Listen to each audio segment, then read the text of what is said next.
Assalamualaikum warahmatullahi wabarakatuh. Bersama dengan Ustazah hari ini akan membincangkan tajuk beriman kepada Allah daripada bidang akidah pendidikan Islam tingkatan 1. Pelajar juga boleh merujuk buku teks muka surat 81.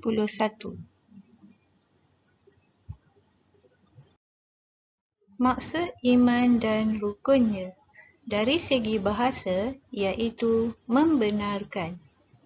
Dari segi istilah, membenarkan dengan hati, mengaku dengan lisan dan beramal dengan anggota badan. Manakala beriman kepada Allah Subhanahu wa Ta'ala bermaksud membenarkan dengan hati bahawa Allah Subhanahu wa Ta'ala Maha Pencipta, pemilik dan pentadbir alam ini, dan hanya Allah Subhanahu wa Ta'ala yang berhak disembah.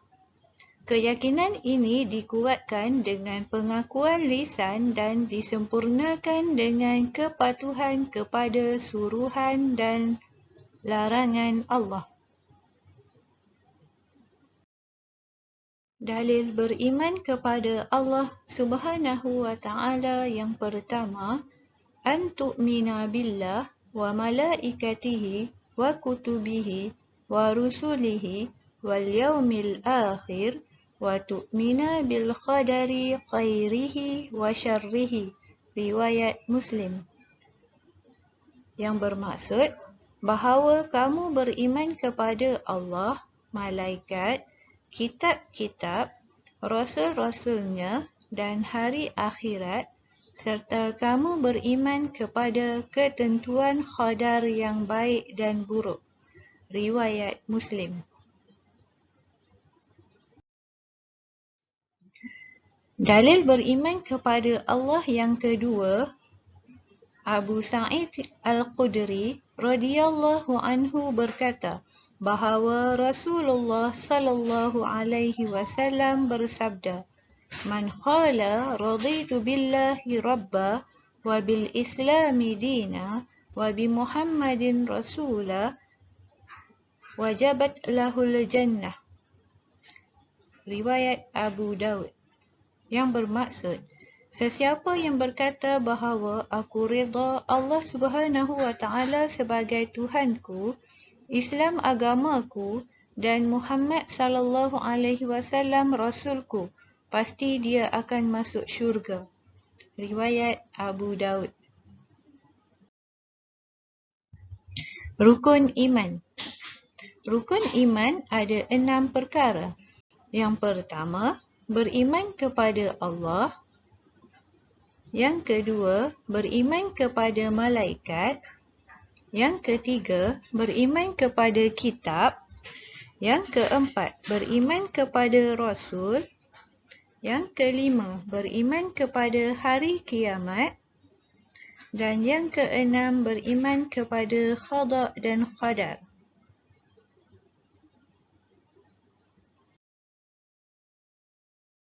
Beriman kepada Allah Subhanahu wa Ta'ala.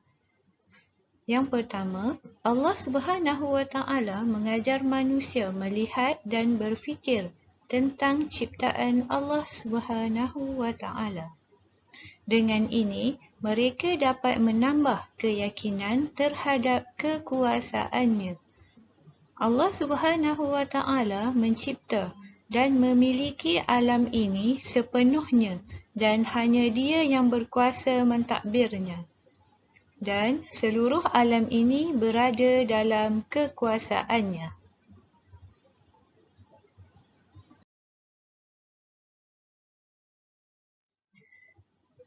Seperti mana umpama seorang pereka robotik, yang mana dialah yang memiliki robot rekaannya dan dialah juga yang berhak mengatur serta mengawal robot tersebut mengikut kehendaknya.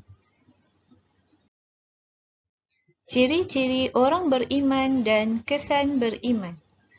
Ciri-ciri orang yang beriman, yang pertama, mengesakan Allah Subhanahu wa Ta'ala dalam beribadat. Kesannya iaitu mengabdikan diri hanya kepada Allah Subhanahu wa Ta'ala, dan yang kedua, ikhlas melakukan ibadat kepada Allah Subhanahu wa Ta'ala. Ciri yang kedua, takut kepada Allah Subhanahu wa Ta'ala. Kesannya, menjauhi perkara mungkar dan bertaubat kepada Allah Subhanahu wa Ta'ala atas dosa yang dilakukan. Ciri yang ketiga, mengesakan Allah Subhanahu wa Ta'ala dalam berdoa. Kesannya, yakin kepada kekuasaan Allah Subhanahu wa Ta'ala dan berikhtiar dan bertawakal kepada Allah Subhanahu wa Ta'ala. Ciri yang keempat, cinta yang mutlak kepada Allah Subhanahu wa Ta'ala. Kesannya, taat dan patuh segala perintah Allah Subhanahu wa Ta'ala dan berkorban demi ketinggian agama Allah Subhanahu wa Ta'ala.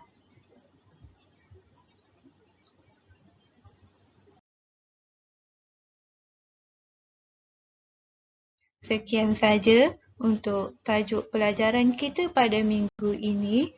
Jumpa lagi minggu hadapan. Assalamualaikum warahmatullahi wabarakatuh.